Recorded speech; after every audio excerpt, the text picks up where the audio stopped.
ঘনিয়ে আসছে বলিউড অভিনেত্রী দীপিকা পাড়ুকোনের প্রথম সন্তান পৃথিবীতে আসার সময়। এর মধ্যে সোশ্যাল মিডিয়ায় ভাইরাল হয়েছে দীপিকার একটি ভিডিও। ওই ভিডিওতে অভিনয় জীবনের ইতি টানার কথা জানান এ অভিনেত্রী। পুরনো এক সাক্ষাৎকারে দেয়া দীপিকার সেই ভিডিও নেট দুনিয়ায় হঠাৎ ভাইরাল হয়ে নড়ে চড়ে বসেন দীপিকার ভক্তরা।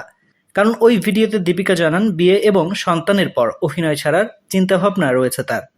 ভারতীয় সংবাদ মাধ্যম বলিউড লাইফের প্রতিবেদন বলছে, নেট দুনিয়ায় সম্প্রতি ভাইরাল হওয়া দীপিকার সে পুরনো ভিডিওতে তিনি বলেন, মনের মানুষ খুঁজে পেলে এবং তাকে বিয়ে করলে সুখী দাম্পত্যের জন্য অভিনয় ছাড়তেও তিনি প্রস্তুত। দীপিকা আরও বলেন, একাধিক সন্তান নিয়ে সংসার জীবন উপভোগ করতে চাই, কারণ রণবীর আর আমি বাচ্চাদের খুব ভালোবাসি। একাধিক সন্তানের পরিকল্পনা শোনার পর দীপিকা ভক্তরা বলিউডের নায়িকার অনুপস্থিতি মেনে নিতে পারছেন না। অনেকেই নায়িকাকে শুভকামনা জানিয়েছেন, আবার অনেক নেটিজেনই হতাশ হয়েছেন দীপিকার এমন মন্তব্যে। প্রসঙ্গত, বলিউডের দীপিকা অভিনীত সর্বশেষ সিনেমা কালকি 2898 এডি।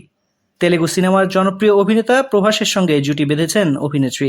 দেশের বক্স অফিস কাঁপানোর পাশাপাশি বিদেশের মাটিতেও দাপট দেখাচ্ছে সিনেমাটি। এদিকে আগামী সেপ্টেম্বরে রণবীর সিং ও দীপিকা পাড়ুকোনের প্রথম সন্তান ভূমিষ্ঠ হতে চলেছে। 37 বছর বয়সে প্রথম মাতৃত্বের স্বাদ নিতে চলেছেন লাস্ট সময়ে এই অভিনেত্রী।